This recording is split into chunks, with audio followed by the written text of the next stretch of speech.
Dear listener, welcome back to the English Learning in Buddha's Teachings, a soulful space where English is not just studied with the mind, but practiced with the heart. In each episode, we walk together, step by step, on the path of awakening and self-understanding, while growing our English language fluency in a way that is gentle, neutral, and truly transformative. Today's episode is episode 9, and we're exploring two deep ideas that may at first seem different but are in fact deeply connected. Right concentration from the Noble Eightfold Path and prepositions of place in English. Yes, we're about to see how Samma Samadhi, right concentration, can illuminate our grammar learning and how grammar can be a doorway to mindful presence. Let's begin slowly, gently, and with mindfulness. What is right concentration? Let us begin with understanding the concept of right concentration in Buddhist teachings. Samma Samadhi is often translated as deep focus or meditative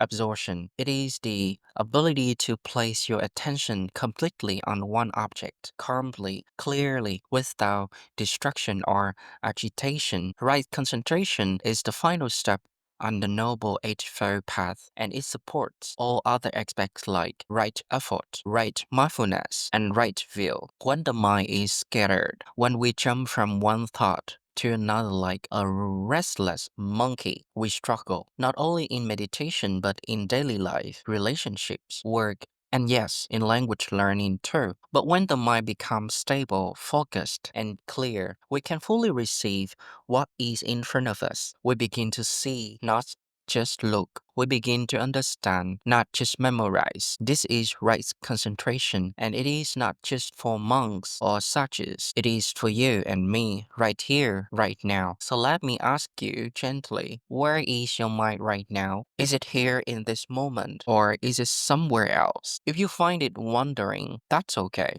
With a calm breath, invite it back to this voice, to this learning, to this now. Learning grammar with right concentration. Now, how does this spiritual teaching help us learn English? Think about how often we study English distractedly. We check our phones, we listen half-heartedly, we jump between grammar videos and short clips, but we do not go deep. We skim the surface, hoping for quick results. But grammar, like meditation, requires attention, especially something as small and tricky as prepositions or place. These little words, in, on, under, behind, next to, between, and more, seem simple, yet they often confuse even intermediate or advanced learners. So today, I invite you to approach prepositions of place with the spirit of samadhi, full presence, no rush, no pressure, just awareness, clarity, and curiosity. What are prepositions of place? Prepositions of place are words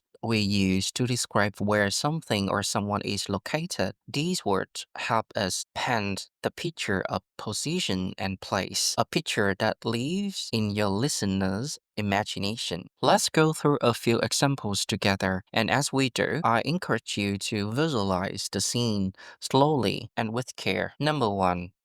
In, used when something is inside our space. The book is in the bag. She is sitting in the room. Number 2.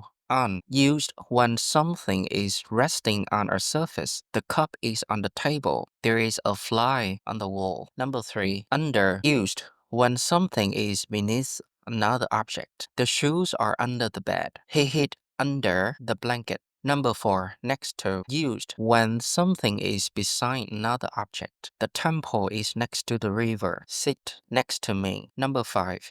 Behind, used when something is at the back of another object. The cat is behind the curtain. There's a small statue behind the Buddha image. Number 6. In front of, used when something is before another object. He stood in front of the door. The offering bowl is in front of the monk. Number 7.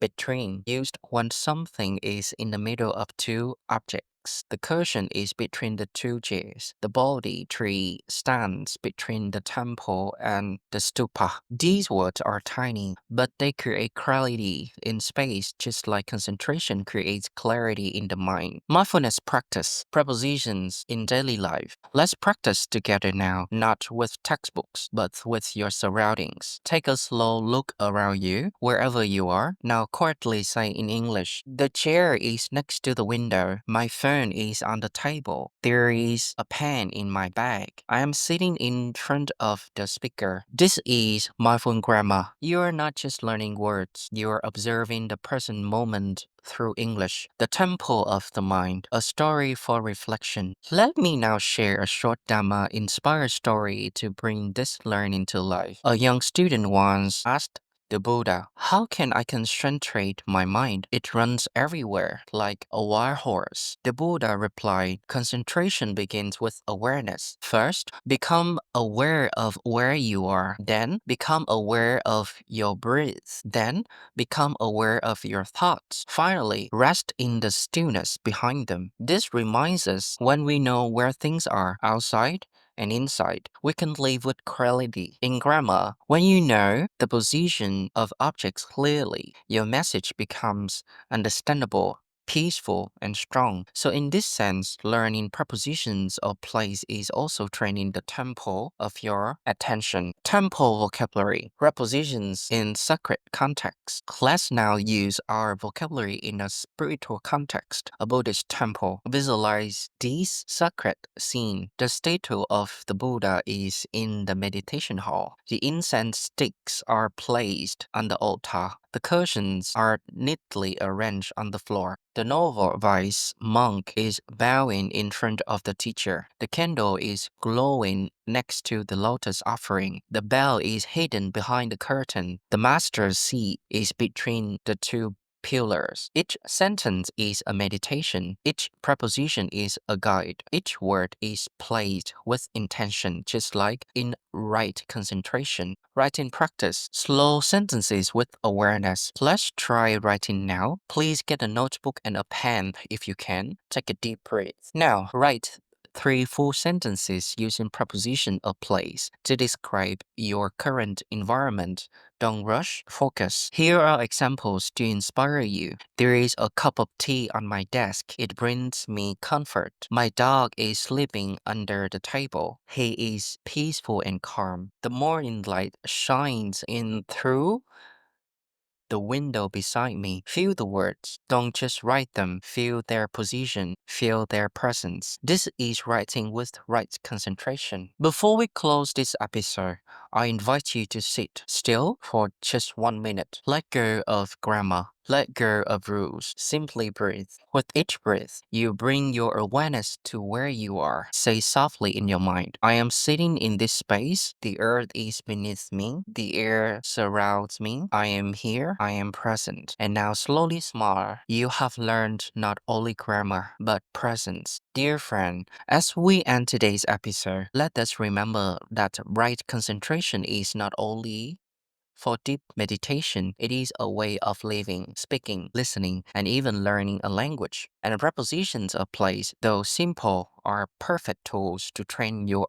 awareness. Every time you describe where something is, you are anchoring yourself in the now, just as the Buddha taught. Let me leave you with a question. Where are you? Not just your body, but your mind right now. If your answer is here, listening, learning, growing, then I bow to you. Thank you for walking with me in today's episode of the English Learning in Buddha's Teachings. If this episode helped you feel calmer, clearer, and more confident in your English and your mindfulness, please consider sharing it with someone on the same journey. Until next time, may your speech be wise, may your thoughts be still, and may your learning always be full of light.